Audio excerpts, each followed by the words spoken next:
Hi, I'm Remy Isdaner with Mirlo Real Estate Partners, and welcome back to our channel. While residential processes tend to operate on rails, commercial processes can be highly variable.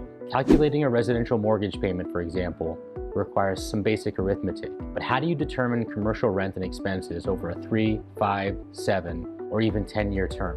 In this video, we're going to cover 3 types of commercial lease structures. Our goal is to help you recognize and understand what type of lease you're evaluating and know how much you'll actually be paying. But before we get started, if you're new to our channel, be sure to like, share, and hit that subscribe button so that you don't miss out on our other videos where we cover the ins and outs of commercial real estate.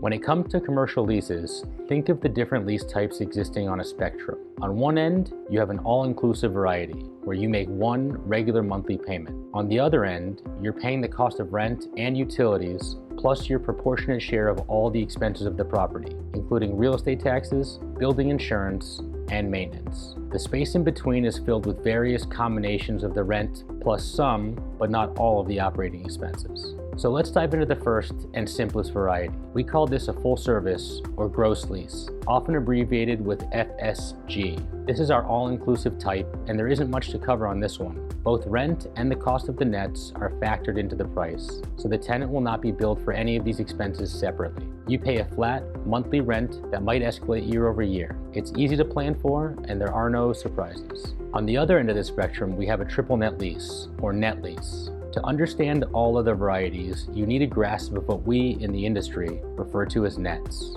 of which there are 3. Common area maintenance, or CAM, property taxes, and the landlord's insurance. A triple net lease earns its name because all 3 nets are not included with the base rent price. Therefore, the tenant is expected to pay the base rent in addition to each of the 3 net expenses. The so-called nets are billed to the tenant by the landlord, so the landlord will be able to provide an estimate before you sign a lease. It's the landlord's job to predict how much the nets will be each year based on the cost of the previous years, and then bill the tenants incrementally each month according to those projections. At the end of each year, the cost will be trued up, and the tenant will receive a bill for the difference or a credit which is applied to next year's expenses. For multi-tenant buildings, the nets are shared among the tenants and are calculated on a per square foot basis. In other words, the tenant's responsibility is expressed as a percentage and is calculated by the amount of space they occupy relative to the total building size. The third type of lease structure makes up the middle of the spectrum and is called a modified gross lease, or MG. This lease type is fairly common in Southeast Michigan, which is why I think it's important to talk about. A modified gross lease is a hybrid version combining gross and net concepts.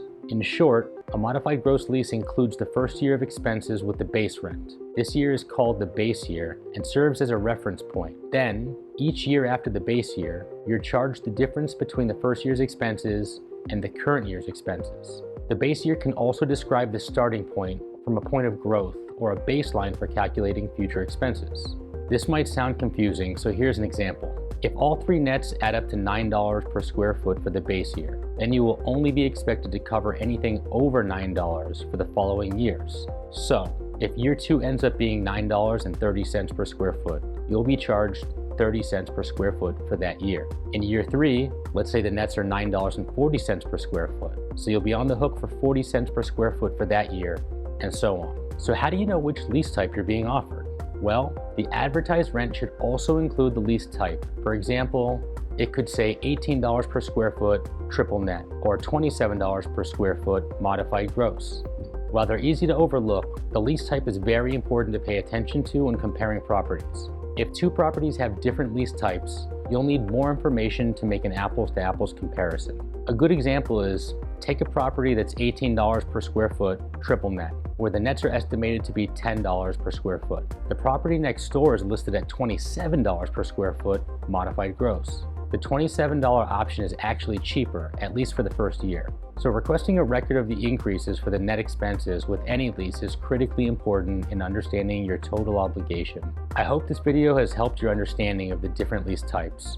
But as always, if you hire a commercial real estate agent, preferably a tenant representative, they'll be able to help you calculate and compare your options and ensure you aren't overlooking any details. Remember, landlords are actually the ones who pay all of the leasing commissions for both parties, so hiring your own agent will save you time and money while looking out for your best interest and avoiding costly mistakes. Commercial real estate is incredibly complex, and if you aren't an insider, good information can be difficult to come by. In my practice, I'm always growing and serving clients, providing them with the best tools to make the right decisions for their business. If you have any specific questions or comments about what I've shared today, feel free to contact me directly by phone or email, or leave a comment below. If you found value or liked the video and would like more information about how to properly navigate the commercial real estate world, please check out these other videos. Again, I'm Remy Isdaner with Mirlo Real Estate Partners. Let's connect again soon.